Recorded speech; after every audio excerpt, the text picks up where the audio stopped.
வணக்க மக்களே.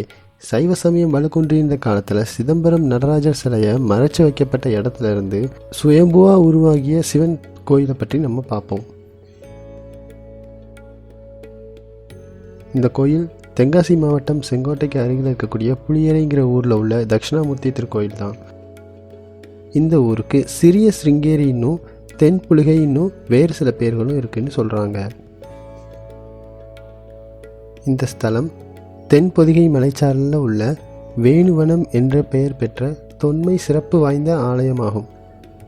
இந்த பகுதி மூங்கில் மற்றும் புளிய மரம் அதிகமாக இருந்த வனப்பகுதியாக இருந்ததால் சிவபெருமான் புளிய மரத்தின் பொந்திலிருந்து வெளித்தோன்றி பக்தர்களுக்கு தரிசனம் அளித்து வருவதால் புளியரை என்ற பெயர் பெற்றது இப்புண்ணிய தலம். எல்லாம் சரிதான், ஏன் சிவபெருமான் புளிய மரத்தில் இருக்கிற பொந்திலிருந்து காட்சி கொடுக்கணும்னு கேட்குறீங்களா? அதுவும் ஒரு காரண கதை தான், சொல்கிறேன் கேளுங்க. பல நூற்றாண்டுகளுக்கு முன் சமண மதம் ஆளுமையில் இருந்த காலத்தில் சிதம்பரம் நடராஜர் கோயில் அவர்களுடைய ஆளுமையின் கீழ் வந்துச்சு. சைவ சமயம் சற்றே வலுக்குன்றியிருந்த காலத்தில் சிதம்பரம் நடராஜருக்கு ஏதேனும் ஆபத்து வந்துடுமோன்னு அஞ்சிய சிவபக்தர்களோ தீட்சிதர்களோ அங்கிருந்த நடராஜர் சிலையை எடுத்து தற்போது கருவறை அமைந்துள்ள இந்த இடத்துல இருந்து ஒரு புளிய மரத்து பொந்தில் ஒளிச்சு வச்சுட்டு தில்லைக்கு திரும்பி போயிட்டாங்க. அந்த வனப்பகுதி தனியார் ஒருவருக்கு சொந்தமான வனப்பகுதியாக இருந்துச்சு. அந்த வழியாக வந்த உரிமையாளர் கண்ணில் நடராஜர் சிலை தென்பட்டுச்சு. சிவபக்தரான அவர் நடராஜர் சிலையை அங்கேயே வச்சு வழிபட்டு வந்திருந்தார்.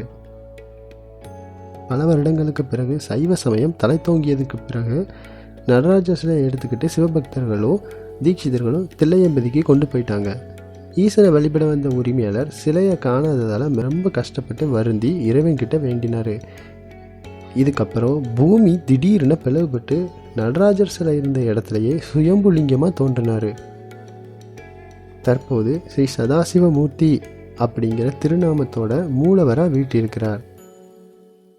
இங்கே இருக்கக்கூடிய அம்பாள் சிதம்பரத்திலிருந்து கொண்டு வரப்பட்டதாக கூறப்படுது. அதனால் இந்த அம்பாளுக்கு சிவகாமி என்ற பெயரோட அருள் பாலிக்கிறாங்க. அச்சன் கோயில் பகுதியை ஆண்ட சேர மன்னன் கனவுல தோன்றிய சிவபெருமான் கோயில் கட்ட பணிச்சதால் அரசரும் அங்கே சிறிய கோயிலை கட்டினார்னு குழந்தை வரம் வேண்டிய கொட்டாரக்கரா அரசனுக்கு கனவில் தோன்றி பிள்ளை வரம் அருளி தமக்கு கோயில் கட்டுமாறு பணித்தார் அப்படின்னும் அதற்கப்புறம் இந்த கோயில் கட்டப்பட்டதுன்னு சிலர் சொல்கிறாங்க. இந்த ஆலயத்தின் சிறப்பு என்பது சிவபெருமான், தட்சிணாமூர்த்தி மற்றும் நந்தி பகவான் ஆகிய மூவரையும் ஒரே நேர்கோட்டில் தரிசிப்பது இஸ்தலம் தவிர வேற எங்கேயும் காண கிடைக்காத அரிய காட்சியாகும். இந்த கோயிலில் சிவலிங்கத்தோட பின் திசையில் நவநீத கிருஷ்ணருக்கு தனி சன்னதியும், சுற்றுப்பிரகாரத்தில் சதாசிவமூர்த்தி, சனி பகவான், சண்டிகேஸ்வரர், முருகன், பைரவர், நாகர், சந்திரன் மற்றும் சப்தக்கன்னிமார்கள் சன்னதி இருக்குது. சிவன் சன்னதி மற்றும் அம்பாள் சன்னதிக்கு இடையே திருக்கல்யாண மண்டபம் அமைக்கப்பட்டிருக்கு.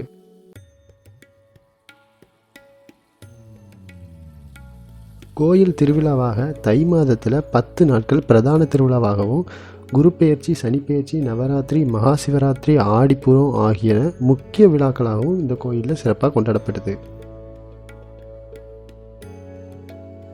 27 நட்சத்திரங்களும் இங்கே 27 படிகளாக இருக்குது.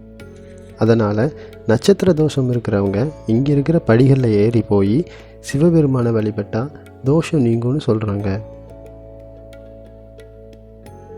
இந்த கோயிலில் திருமண தடை நீங்க, குழந்தை பாக்கியம், கல்வி, வேலை, தொழில் ஆகியவை சிறக்க, நாகதோஷம் நீங்க, நட்சத்திர தினத்தில் வந்து வேண்டிக்கிட்டு வேண்டுதல் பழித்த உடனே சுவாமிக்கு சிறப்பு அபிஷேகங்கள் செஞ்சு, தட்சிணாமூர்த்திக்கு மஞ்சள் வஸ்திரம் அணிவிச்சு, முல்லைப்பூ மாலை, கொண்டக்கடலை மாலை சாற்றி, தயிர் சாத நைவேத்தியம் செஞ்சு சனீஸ்வரருக்கு எல் தீபம் ஏற்றி வழிபடணும். இந்த கோயில் ஒரு சிவஸ்தலமாக இருந்தாலும் இது தட்சிணாமூர்த்திக்கே உரிய ஆலயம் அப்படிங்கிறது அதிக சிறப்பு வாய்ந்ததாக பார்க்கப்படுது. மேலும் குரு பரிகார ஸ்தலமாகவும் இது விளங்குதுன்னு சொல்கிறாங்க. இந்த கோயிலோட ஸ்தல விருட்சம் புளிய மரம்னும் இதோட தீர்த்தம் ஜடாமகுட தீர்த்தம் அப்படின்னு சொல்கிறாங்க. தினமும் காலையில் 8 மணிலேருந்து 12 மணி வரைக்கும், மாலையில் 5 மணிலேருந்து 8 மணி வரைக்கும் நட திறந்திருக்கும். குரு பார்க்க கோடி நன்மைன்னு சொல்லுவாங்க.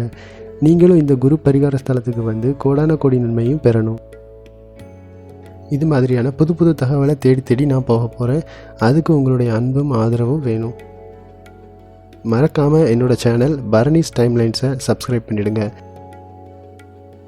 கோவிலுடைய சிறப்பு பற்றின என்னோடய எல்லா வீடியோக்களும் அது சம்மந்தப்பட்ட கதைகளும் உடனே நீங்கள் பார்க்கணுன்னா பெல் ஐக்கானை கிளிக் பண்ணிக்கோங்க. சீக்கிரமே வேறொரு வீடியோவில் சந்திக்கிறேன். நன்றி மக்களே.